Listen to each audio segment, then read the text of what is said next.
നമസ്കാരം. ന്യൂസ് അപ്ഡേറ്റ്സിലേക്ക് സ്വാഗതം. പ്രധാന തലക്കെട്ടുകൾ.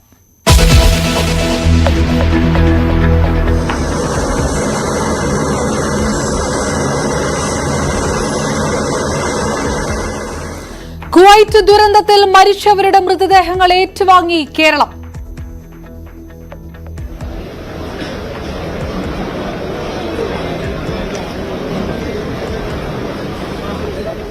അന്ത്യാഞ്ജലികൾ അർപ്പിച്ചു നാട്.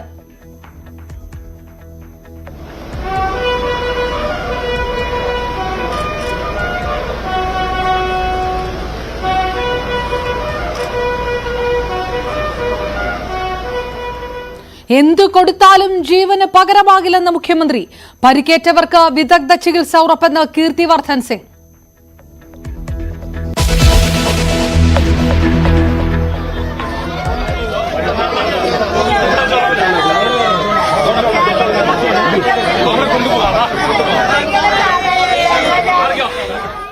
നെഞ്ച് പൊള്ളി നാട്. പ്രിയപ്പെട്ടവർക്ക് കണ്ണീരിൽ കുതിർന്ന യാത്രാമൊഴി.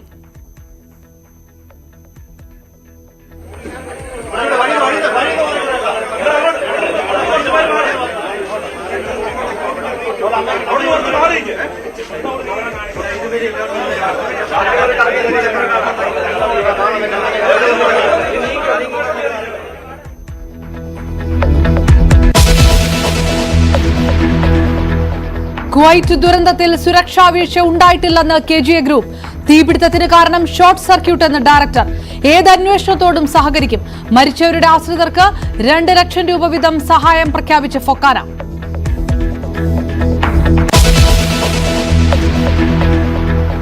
വീണ ജോർജിന് യാത്രാനുമതി നിഷേധിച്ചതിൽ അതൃപ്തി പ്രകടിപ്പിച്ച മുഖ്യമന്ത്രി. എന്റെ അഭിപ്രായത്തിൽ ശരിയല്ലാത്തൊരു സമീപനം ഉണ്ടായിട്ടുണ്ട്. പക്ഷേ ഇപ്പോ ആ ഒരു വിവാദത്തിന്റെ സമയം അല്ല, അതിലേക്ക് ഞാനിപ്പോ പോകുന്നില്ല. കേന്ദ്രം നൽകിയത് തെറ്റായ സന്ദേശമെന്ന് VD സതീശൻ. അനാവശ്യ വിവാദമെന്ന് BJP. ആരോഗ്യമന്ത്രി പോയിട്ട് ഒന്നും ചെയ്യാനില്ലെന്ന് ഗവർണർ.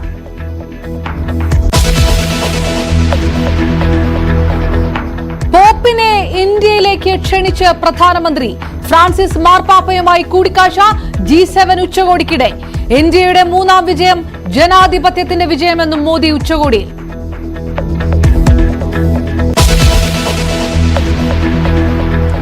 ബാർകോഴ ആരോപണത്തിൽ അർജുൻ രാധാകൃഷ്ണന്റെ മൊഴിയെടുത്ത് ക്രൈംബ്രാഞ്ച്.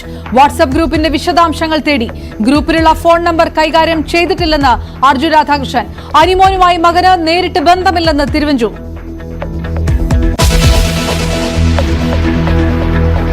സിക്കിം പ്രളയത്തിൽ 9 മരണം. കനത്ത മഴ തുടരുന്നു. പലയിടത്തും മണ്ണിടിച്ചിൽ. വിനോദസഞ്ചാരികൾ കുടുങ്ങി.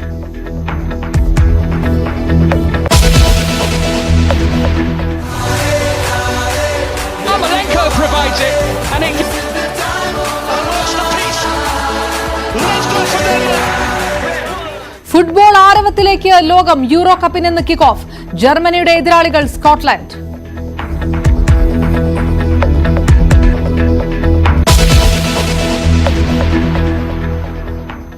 തൃശൂർ ചാവക്കാട് സ്വദേശി ബിനോയ് തോമസിന്റെ മൃതദേഹം സംസ്കരിച്ചു.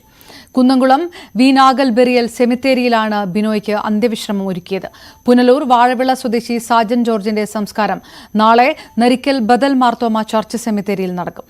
വർക്കലയിലെ ശ്രീജേഷിന്റെ മൃതദേഹം സഹോദരിയുടെ വീട്ടിലെത്തിച്ച ശേഷം ഇടവയിലെ കുടുംബ വീട്ടിലെത്തിച്ചാണ് സംസ്കാര ചടങ്ങുകൾ നടത്തിയത്. കണ്ണൂർ ധർമ്മട സ്വദേശി വിശ്വാസ് കൃഷ്ണയുടെ മൃതദേഹം വീട്ടുവളപ്പിലും സംസ്കരിച്ചു. മകൻ ദേവിക്ക് ചിതയ്ക്ക് തീകൊളുത്തി. കൊല്ലം മതിലിൽ സ്വദേശി സുമേഷിന്റെയും മൃതദേഹം സംസ്കരിച്ചു. തൃക്കരിപ്പൂർ എളമ്പച്ചിയിലെ കേളുവിന്റെ സംസ്കാരം പീലിക്കോട് സമുദായ ശ്മശാനത്തിലും ചെങ്കള കുണ്ടനടുക്കത്തെ രഞ്ജിത്തിന്റെ മൃതദേഹം വീടിന് സമീപത്തെ കുടുംബ ശ്മശാനത്തിലും സംസ്കരിച്ചു. തിരുവല്ല സ്വദേശി തോമസ് ഉമ്മന്റെ മൃതദേഹം ഞായറാഴ്ച സംസ്കരിക്കും.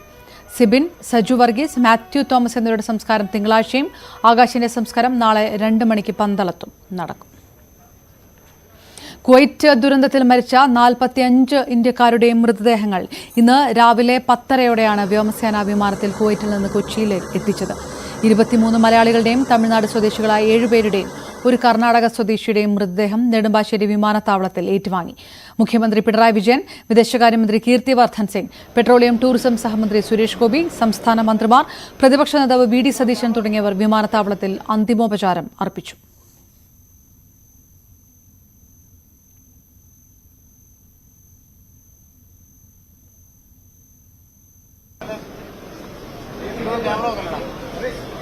കീർത്തിവർദ്ധൻ സിംഗ് കുവൈറ്റിൽ നിന്ന് മൃതദേഹങ്ങളെ അനുഗമിച്ചിരുന്നു.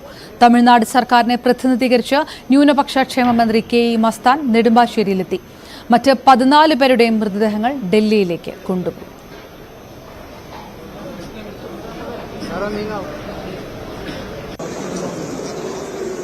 കുവൈറ്റ് തീപിടുത്തത്തിൽ പരിക്കേറ്റവർക്ക് മികച്ച ചികിത്സയാണ് ലഭ്യമാക്കുന്നതെന്ന് വിദേശകാര്യ സഹമന്ത്രി കീർത്തിവർദ്ധൻ സിംഗ് പറഞ്ഞു. വളരെ വേഗം സുഖം പ്രാപിച്ച് അവർക്ക് ആശുപത്രി വിടാനാകുമെന്ന പ്രതീക്ഷയും അദ്ദേഹം പ്രകടമാക്കി. The authorities were very quick about it. They immediately undertook the task of completing the formalities, and we managed to bring back the bodies here as soon as possible. We also visited 5 hospitals where there were around 32 to 35 patients who were being treated of Indian origin who were injured in that fire. I would also like to thank the hospital staff of each hospital that exceptional care is being taken by the hospital staff and the doctors of those patients. തിരുവനന്തപുരത്തെ അരുൺ ബാബുവിന്റെ മൃതദേഹം വെമ്പായത്തെ ഭാര്യയുടെ വസതിയിലെത്തിച്ച ശേഷമാണ് നെടുമങ്ങാട് ഉഴമലക്കിലെ കുടുംബ വീട്ടിലേക്ക് കൊണ്ടുവന്നത്. ഇവിടെ നടന്ന പൊതുദർശനത്തിന് ശേഷമാണ് സംസ്കാര ചടങ്ങുകൾ നടന്നത്. ഒരു നാടിന്റെ കണ്ണുനീർ ഇറ്റുവീണത് അരുൺ ബാബുവിന്റെ ഓർമ്മയിലേക്കാണ്. കേരളത്തിന്റെ നെഞ്ചു തകർന്നപ്പോൾ തിരുവനന്തപുരത്തും കാഴ്ച ഉള്ളുലയ്ക്കുന്നതായി. അരുൺ ബാബുവിന്റെ മൃതദേഹം വെമ്പായത്തെ ഭാര്യ വീട്ടിലേക്ക് വൈകിട്ട് 3 മണിയോടുകൂടിയാണ് എത്തിച്ചത്. തുടർന്ന് ഉഴമലക്കിലെ കുടുംബ വീട്ടിലേക്ക് കൊണ്ടുവന്നു. പൊതുദർശനത്തിന് സമൂഹത്തിന്റെ നാനാതുറകളിൽ നിന്നുള്ള ആയിരങ്ങൾ പങ്കെടുത്തു. രാഷ്ട്രീയ പ്രവർത്തകരും ജനപ്രതിനിധികളും അടക്കമുള്ളവർ അന്ത്യോപചാരമർപ്പിച്ചു. 8 മാസം മുൻപാണ് അരുൺ ബാബു കുവൈറ്റിലേക്ക് പോയത്. കോവിഡിന് മുൻപ് വിദേശത്തായിരുന്നു ജോലി. കോവിഡ് സമയത്ത് തൊഴിൽ പ്രതിസന്ധി ഉണ്ടായതോടെ നാട്ടിലേക്ക് തിരികെ എത്തി. 13ഉം 3ഉം വയസ്സുള്ള 2 പെൺകുട്ടികളുടെ അച്ഛനാണ്. ഒരു വീടെന്നത് അരുണിന്റെ സ്വപ്നമായിരുന്നു. അമ്മയുടെ സംരക്ഷണവും. വർഷങ്ങൾക്ക് മുൻപ് കർണാടകയിൽ നഴ്സിംഗ് പഠനത്തിന് പോയ സഹോദരി പനി ബാധിച്ച് ചികിത്സ കിട്ടാതെ അവിടെ മരണപ്പെട്ടു. അന്നു മുതൽ അമ്മ മനോവേദനയിലായിരുന്നു. ഇപ്പോൾ മകന്റെ വേർപാടുകൂടി ഉണ്ടായപ്പോൾ അത് താങ്ങാനാവാത്ത വിധം ആ അമ്മയുടെ മനോനിലയെ തകർത്തു കളയുന്നു.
പൊതുദർശനത്തിന് ശേഷം അരുൺ ബാബുവിന്റെ തന്നെ പേരിലുള്ള ഭൂമിയിലായിരുന്നു സംസ്കാര ചടങ്ങുകൾ.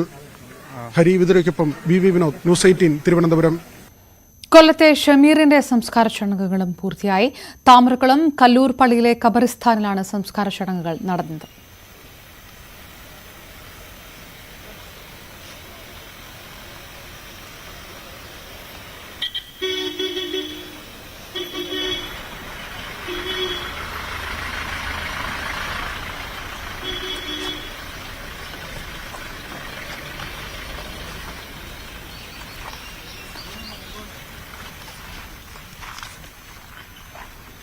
പന്തളത്തെ ആകാശ് ശശിധരന്റെ സംസ്കാരം നാളെ നടക്കും. രാവിലെ 8 മണി മുതൽ വീട്ടിൽ പൊതുദർശനമുണ്ടാകും. PV മുരളീധരൻ നായരുടെ മൃതദേഹം വീട്ടുവളപ്പിൽ സംസ്കരിച്ചു.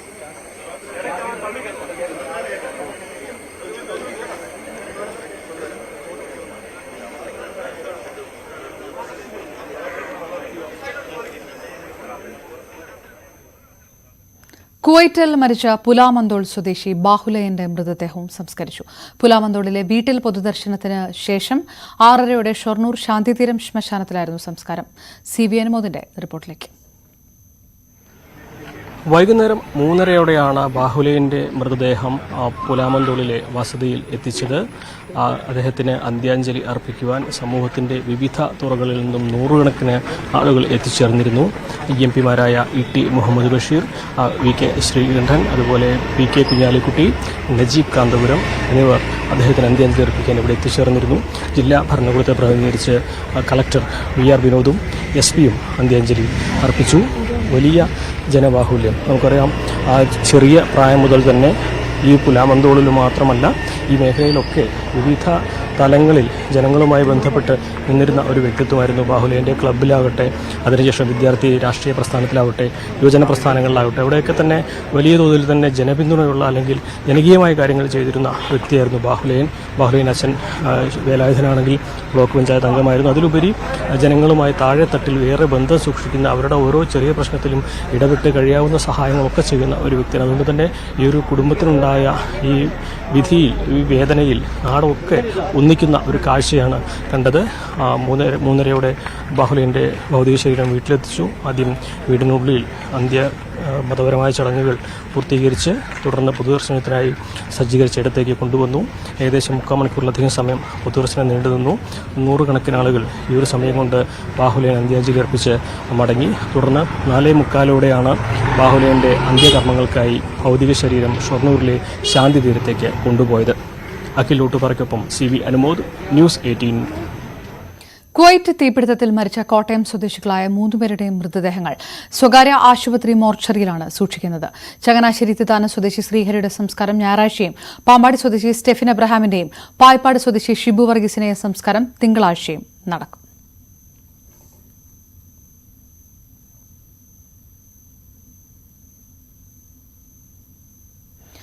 കുവൈറ്റിൽ മരിച്ച കൊല്ലം സ്വദേശി ലൂക്കോസിന്റെ സംസ്കാര ചടങ്ങുകൾ നാളെ നടക്കും.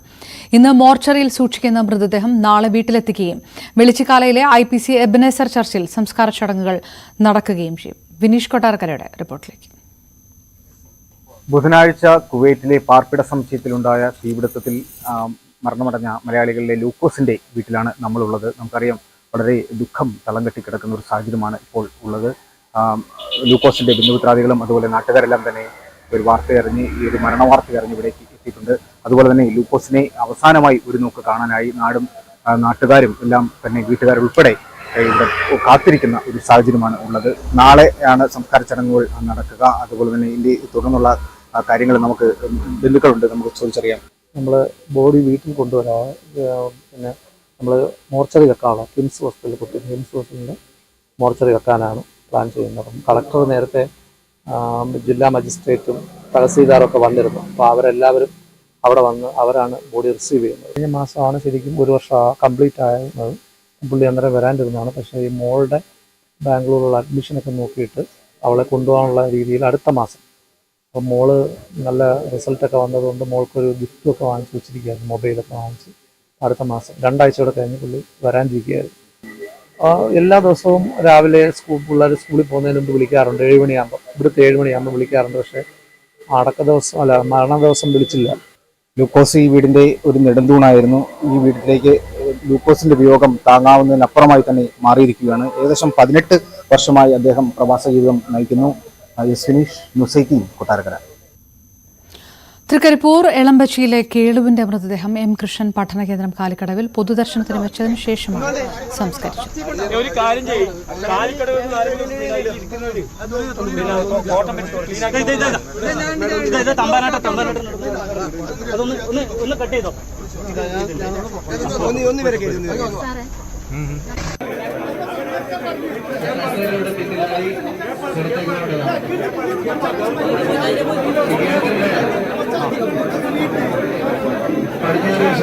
കാസർഗോഡ് സ്വദേശി രഞ്ജിത്തിന്റെ ഭൗതികദേഹമാണ് സംസ്കരിച്ചത്. ആ ദൃശ്യങ്ങളാണ് കാണുന്നത്.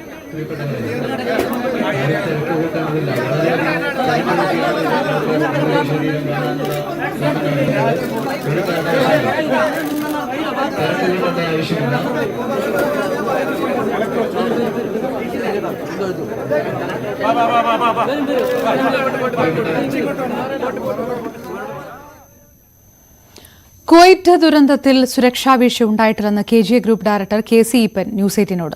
തീപിടുത്തത്തിന് കാരണം ഷോർട്ട് സർക്യൂട്ട് എന്ന് തെളിഞ്ഞു. KG എബ്രഹാം കേരളത്തിലുണ്ട്. ഏത് അന്വേഷണത്തോടും സഹകരിക്കും. നഷ്ടപരിഹാരം ഉടൻ നൽകും.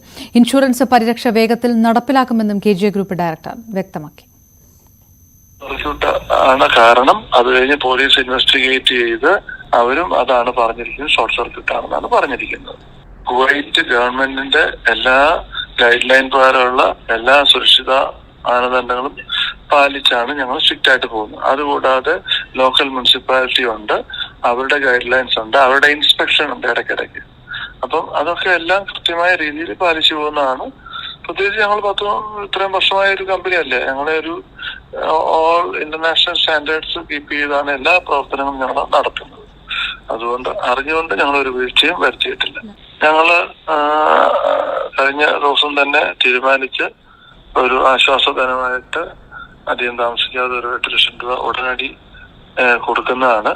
ഇന്ന് രാവിലെ കേരളത്തിലുള്ള എല്ലാവരുടെയും വീടുകളിൽ ചെന്ന് ഒരു ക്രിമേഷൻ എക്സ്പെൻസിന് വേണ്ടി ഒരു ക്യാഷ് ഇത് കൊടുത്തിട്ടുണ്ട് നമ്മുടെ പ്രതിനിധികള്. തീർച്ചയായിട്ടും നമ്മൾ അന്ന് മുതൽ നമ്മൾ എല്ലാ ഡിപ്പാർട്ട്മെന്റിനും വേണ്ട രീതിയിലുള്ള സഹകരണങ്ങള് നമ്മളത് ചെയ്തു കൊടുക്കുന്നുണ്ട്. നമുക്കും അതിനകത്ത് വളരെ സന്തോഷമേ ഉള്ളൂ. അതുകൊണ്ട് അതെല്ലാ രീതിയിലും നമ്മൾ അതൊക്കെ ആ രീതിയിൽ തന്നെ പൂർണ്ണമായ രീതിയിൽ കൊടുക്കുന്നുണ്ട്. എന്ത് കൊടുത്താലും ജീവന് പകരമാകില്ലെന്ന് മുഖ്യമന്ത്രി. എങ്കിലും മതിയായ നഷ്ടപരിഹാരം കുടുംബത്തിന് ലഭിക്കുമെന്ന ഉറപ്പുണ്ടാകണം. ഇന്ത്യ ഗവൺമെന്റ് കുവൈറ്റുമായി ബന്ധപ്പെട്ട് അതിനുള്ള നടപടികൾ സ്വീകരിക്കണം. ഏതെങ്കിലും സുരക്ഷാ ക്രമീകരണങ്ങളിൽ വീഴ്ചയുണ്ടായിട്ടുണ്ടെങ്കിൽ അതിന് ഉത്തരവാദികൾ ആരാണ് എന്ന കാര്യത്തിൽ ഉൾപ്പെടെ ഗൌരവമായ തുടർ നടപടികൾ ഉണ്ടാകുമെന്ന് കരുതുന്നു. കേന്ദ്ര സർക്കാരിന്റെ സംയോജിതമായ ഇടപെടൽ ഉണ്ടാകണമെന്ന് മുഖ്യമന്ത്രി പറഞ്ഞു. അത്തരം കുടുംബങ്ങൾക്ക് മതിയായ നഷ്ടപരിഹാരം ലഭിക്കുമെന്ന് ഉറപ്പുണ്ടാക്കണം. ആരോഗ്യമന്ത്രി വീണ ജോർജിന് കുവൈറ്റ് യാത്രയ്ക്ക് അനുമതി നൽകാത്തതിൽ അതൃപ്തി സൂചിപ്പിച്ച മുഖ്യമന്ത്രി. എന്നാൽ ഇപ്പോൾ വിവാദത്തിന് സമയമല്ലെന്നും വിഷയം പിന്നീട് ചർച്ച ചെയ്യാമെന്ന് മുഖ്യമന്ത്രി പറഞ്ഞു. കുടുംബങ്ങളെ സഹായിക്കാൻ കേന്ദ്ര സംസ്ഥാന സർക്കാരുകളുടെ ഏകോപിത ശ്രമമാണ് വേണ്ടത്. അതിന് കുവൈറ്റുമായി നിരന്തര ബന്ധം കേന്ദ്രത്തിൽ നിന്നുണ്ടാക്കണമെന്നും മുഖ്യമന്ത്രി പറഞ്ഞു. പൊളിറ്റിക്കൽ ക്ലിയറൻസ് കിട്ടാത്തതുകൊണ്ട് പോകാൻ പറ്റിയില്ല.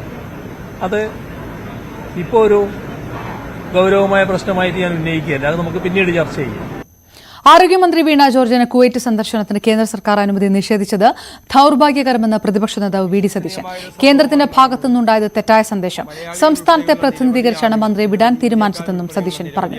ഒരു കാരണവശാലും യോജിക്കാൻ കഴിയില്ലെന്നും അദ്ദേഹം പറഞ്ഞു. ദാരുണമായ അപകടത്തിൽ കൊല്ലപ്പെട്ടിരിക്കുകയാണ്. ഇത്രയും പേരുടെ മൃതശരീരങ്ങൾ ഒരുമിച്ച് ഏറ്റുവാങ്ങേണ്ട ദൌർഭാഗ്യമാണ് കേരളത്തിലുണ്ടായിരിക്കുന്നത്. ആരോഗ്യമന്ത്രിയുടെ യാത്രാനുമതി നിഷേധിച്ചതിൽ വിവാദം വേണ്ടെന്ന് സുരേഷ് ഗോപി. സംസ്ഥാനങ്ങൾക്ക് ഫെഡറലിസത്തിനകത്ത് നിന്നുകൊണ്ടുള്ള കാര്യങ്ങൾ മാത്രമാണ് ചെയ്യാനാവുക. ഒരു കുറ്റവും പറയാനാകാത്ത രീതിയിലുള്ള ഇടപെടലുകളാണ് വിദേശകാര്യമന്ത്രി നടത്തിയതെന്നും സുരേഷ് ഗോപി പറഞ്ഞു. ആരോഗ്യമന്ത്രി കുവൈറ്റിൽ പോയിട്ട് പ്രത്യേകിച്ച് ഒന്നും ചെയ്യാനില്ലെന്നായിരുന്നു ഗവർണർ ആരിഫ് മുഹമ്മദ് ഖാന്റെ പ്രതികരണം.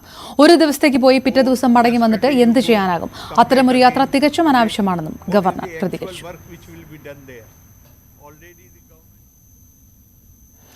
ലോക കേരള സഭയ്ക്ക് തുടക്കമായി. ആഘോഷ പരിപാടികൾ ഒഴിവാക്കിയാണ് ലോക കേരള സഭ നടക്കുന്നത്. MA യൂസഫ് അലിയും രവി പിള്ളയും ലോക കേരള സഭ ഉദ്ഘാടന സെഷനിൽ പങ്കെടുത്തില്ല. കുവൈറ്റ് അഗ്നിബാധയിൽ മരിച്ചവർക്ക് ലോക കേരള സഭ അനുശോചനം രേഖപ്പെടുത്തി. മുഖ്യമന്ത്രി പിണറായി വിജയൻ അനുശോചന സന്ദേശം വായിച്ചു. നാളെയാണ് ലോക കേരള സഭയുടെ സമാപനം. ലോക കേരള സഭാവേദിയിൽ ദേശീയഗാനം പ്ലേ ചെയ്തപ്പോൾ അപ്രതീക്ഷിതമായി അത് നിന്നുപോയി. പക്ഷേ എന്ത് ചെയ്യണമെന്നറിയാതെ ഉദ്യോഗസ്ഥർ പകച്ചു നിന്നില്ല. നോർക്ക സെക്രട്ടറി വാസുകിയുടെ നേതൃത്വത്തിൽ ആ ദൌത്യം ഏറ്റെടുത്തു.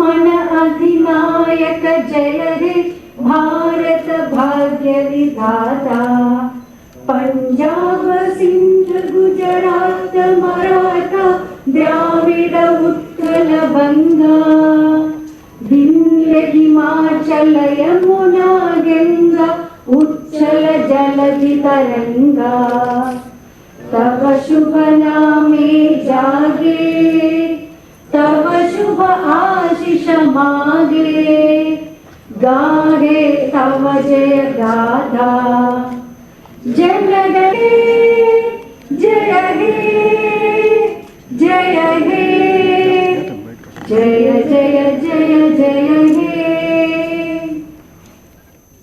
2047 ഇന്ത്യയെ വികസിത രാജ്യമാക്കി മാറ്റുകയാണ് ലക്ഷ്യമെന്ന് പ്രധാനമന്ത്രി നരേന്ദ്രമോദി.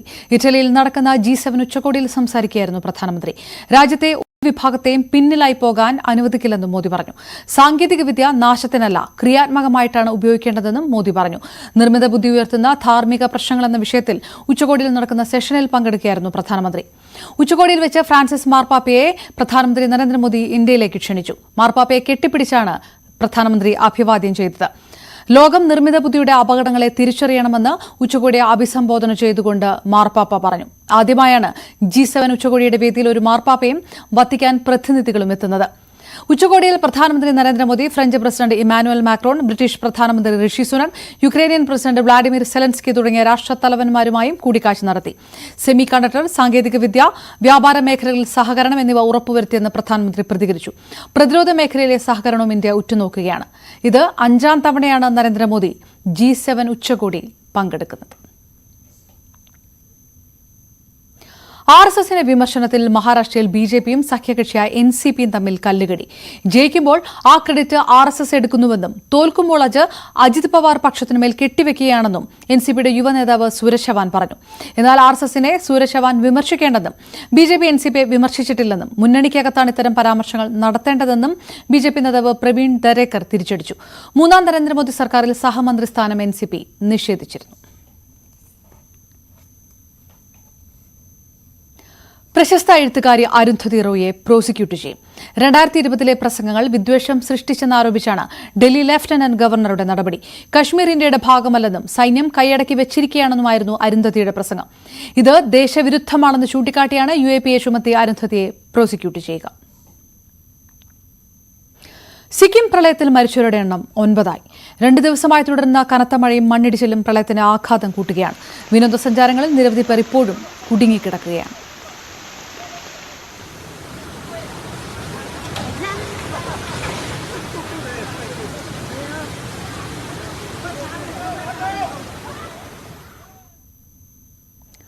ബാർക്കോഴ വിവാദത്തിൽ തിരുവഞ്ചൂർ രാധാകൃഷ്ണന്റെ മകൻ അർജുന്റെ മൊഴിയെടുത്തു.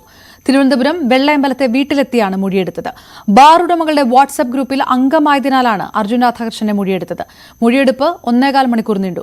ക്രൈംബ്രാഞ്ച് ചോദിച്ച ചോദ്യങ്ങൾക്ക് അറിയാവുന്ന മറുപടി പറഞ്ഞിട്ടുണ്ടെന്ന് അർജുൻ രാധാകൃഷ്ണൻ. ഗ്രൂപ്പിലുള്ള ഫോൺ നമ്പർ താൻ കൈകാര്യം ചെയ്തിട്ടില്ല. ഭാര്യാപിതാവിന്റെ വ്യവസായവുമായി ബന്ധപ്പെട്ട നമ്പറാണിത്. ഉത്തരവാദിത്തമുള്ള പൌരൻ എന്ന നിലയിൽ ഏത് അന്വേഷണത്തോടും സഹകരിക്കുമെന്നും അർജുൻ രാധാകൃഷ്ണൻ പറഞ്ഞു. വിവിയരുടെ റിപ്പോർട്ടിലേക്ക്. ബാർക്കോഴ ആരോപണത്തിന് അടിസ്ഥാനമായ ശബ്ദരേഖ വന്ന ഇടുക്കിയിലെ ബാർ ഉടമകളുടെ വാട്സാപ്പ് ഗ്രൂപ്പിന്റെ അഡ്മിനായിരുന്നു അർജുൻ രാധാകൃഷ്ണൻ. അർജുൻ രാധാകൃഷ്ണൻ നമ്പറിലാണ് ആ ഗ്രൂപ്പിൽ അഡ്മിൻ സ്ഥാനത്തുണ്ടായിരുന്നത്. അതുകൊണ്ടാണ് അർജുൻ രാധാകൃഷ്ണന്റെ മൊഴിയെടുത്തത്. നേരത്തെ മന്ത്രി MP രാജേഷാണ് ബാർക്കോഴ ആരോപണത്തിന് പിന്നിൽ ഗൂഢാലോചനയുണ്ട്, അത് അന്വേഷിക്കണമെന്നാവശ്യപ്പെട്ട് സംസ്ഥാന പോലീസ് മേധാവിക്ക് കത്ത് നൽകിയത്. ആ കത്തിന്റെ അടിസ്ഥാനത്തിലായിരുന്നു ക്രൈംബ്രാഞ്ച് അന്വേഷണ സംഘത്തെ രൂപീകരിക്കുകയും ആ അന്വേഷണ സംഘം ഇപ്പോൾ വിവിധ തലങ്ങളിലുള്ള ആളുകളുടെ മൊഴിയെടുക്കുകയും ചെയ്തത്. ഇന്ന് അർജുൻ രാധാകൃഷ്ണനെ ക്രൈംബ്രാഞ്ച് ഓഫീസിൽ ഹാജരാകാൻ നോട്ടീസ് നൽകിയിരുന്നു. പക്ഷേ മൊഴിയെടുപ്പ് അദ്ദേഹത്തിന്റെ ശാസ്ത്രമംഗലത്തെ വീട്ടിൽ വെച്ചായിരുന്നു. ക്രൈംബ്രാഞ്ച് അന്വേഷണ സംഘം 2 മണിക്കൂറിലേറെ അർജുൻ രാധാകൃഷ്ണനിൽ നിന്ന് കാര്യങ്ങൾ ചോദിച്ചറിഞ്ഞു, മൊഴിയെടുത്തു. തനിക്ക് അറിയാവുന്ന കാര്യങ്ങളെല്ലാം ക്രൈംബ്രാഞ്ച് അന്വേഷണ സംഘത്തെ അറിയിച്ചിട്ടുണ്ട്, അവർക്കത് കാര്യങ്ങൾ ബോധ്യപ്പെട്ടു എന്നാണ് പ്രതീക്ഷയെന്ന് അർജുൻ രാധാകൃഷ്ണൻ പറഞ്ഞു. തൻ്റെ ഭാര്യാപിതാവിൻ്റെ വ്യവസായവുമായി ബന്ധപ്പെട്ട നമ്പറാണ് അതിൻ്റെ അഡ്മിൻ്റെ നമ്പർ, അതുകൊണ്ടാണ് തൻ്റെ പേര് അതിൽ വന്നതെന്നാണ് അർജുൻ രാധാകൃഷ്ണൻ മൊഴിയായി നൽകിയിട്ടുള്ളത്. അവർ വന്നു ആസ് ഒരു റെസ്പോൺസിബിൾ സിറ്റിസൺ, എന്നോട് ചോദിച്ച കാര്യങ്ങൾക്ക് എനിക്കറിയാവുന്ന രീതിയിലെല്ലാം ഞാൻ അവരോട് മറുപടി കൊടുത്തിട്ടുണ്ട്. അവരും തൃപ്തികരമായിട്ടാണ് അവർ തിരിച്ചു പോയെന്നുള്ളതാണ് എൻ്റെയും വിശ്വാസം. ഇനി ഒരു പ്രത്യേക ഒരു ക്ലാരിഫിക്കേഷൻ വേണ്ട കാര്യം ഞാൻ ഗ്രൂപ്പിലില്ല, അത് നേരത്തെ പറഞ്ഞല്ലോ. ഇനിയിപ്പം അതിൻ്റെ അകത്ത് അതിൻ്റെ മേളിൽ ഓൾറെഡി ഞാൻ നിങ്ങളോട് കഴിഞ്ഞ ദിവസം പറഞ്ഞു, അതിൻ്റെ മേളിൽ ഇനിയിപ്പോൾ വേറെ പ്രത്യേകിച്ച് ഒരു കാര്യമില്ല. അദ്ദേഹം ഒരു വ്യവസായം നടത്തിക്കൊണ്ടിരുന്നതാണ്. അത് ഓൾറെഡി അതിൻ്റെ ഭാഗമായിട്ട് അവരുടെ മെമ്പർഷിപ്പും കാര്യങ്ങളും ഒക്കെ കാണുമായിരിക്കും. അതിൻ്റെ അകത്ത് എനിക്ക് വ്യക്തിപരമായിട്ട് ഒരു ബന്ധവുമില്ല. അത് ഞാൻ നേരത്തെ അതിനെക്കുറിച്ച് ക്ലാരിഫൈ ചെയ്തതുമാണ്.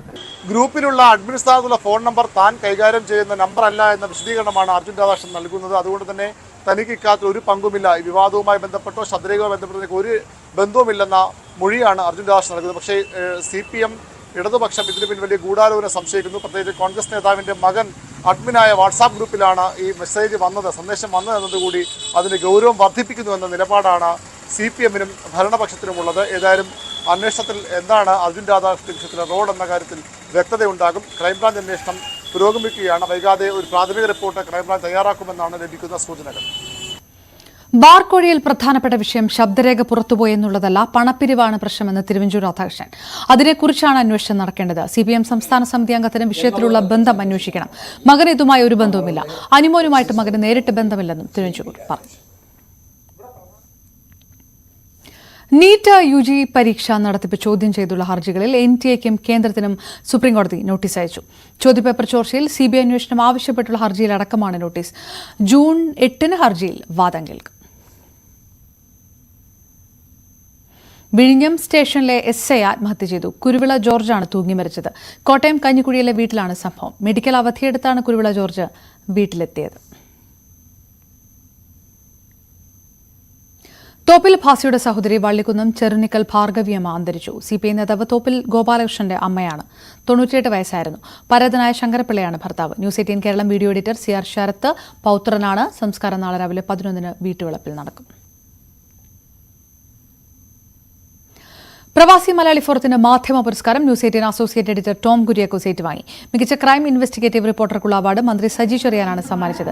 കൊച്ചിയിലെ അധോലോകവുമായി ബന്ധപ്പെട്ട വാർത്താ പരമ്പരയാണ് അവാർഡിന് അർഹനാക്കിയത്. ട്രിവാൻഡ്രം ക്ലബ്ബിൽ നടന്ന ആഗോള പ്രവാസി നേതൃസംഗമത്തോടനുബന്ധിച്ചായിരുന്നു അവാർഡ് ദാന ചടങ്ങ്. FOKANA secretary doctor Kalashahi, FOMAA regional chairman Sijil Palakkalody, Prince Pallikkunnil, Paul T Joseph, Naseer Salam, Sunu Abraham എന്നിവർ ചടങ്ങിൽ പങ്കെടുത്തു.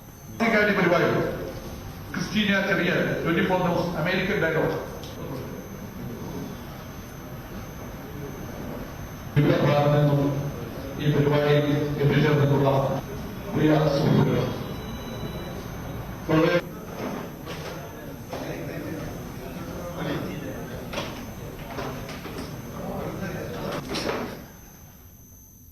സ്വർണം വെള്ളി നിരക്കുകൾ നോക്കാം. കവിത ഗോൾഡ് ആൻഡ് ഡയമണ്ട്സ് ഇന്നത്തെ സ്വർണം വെള്ളി നിരക്കുകൾ നിങ്ങൾക്കായി സമർപ്പിക്കുന്നത് wedding collections from Kavitha gold and diamonds. സ്വർണം 22 ക്യാരറ്റ് ഗ്രാമിന് 6565 രൂപ, പവന് 52,520. 18 ക്യാരറ്റ് ഗ്രാമിന് 5480, പവന് 43,840 രൂപയും. വെള്ളി ഗ്രാമിന് 94 രൂപ, കിലോയ്ക്ക് 94,000 രൂപ. കവിത ഗോൾഡ് ആൻഡ് ഡയമണ്ട്സ് ഇന്നത്തെ സ്വർണം വെള്ളി നിരക്കുകൾ നിങ്ങൾക്കായി സമർപ്പിക്കുന്നത് wedding collections from Kavitha gold and diamonds. News updates പൂർണ്ണമാകുന്നു. ശുഭരാത്രി.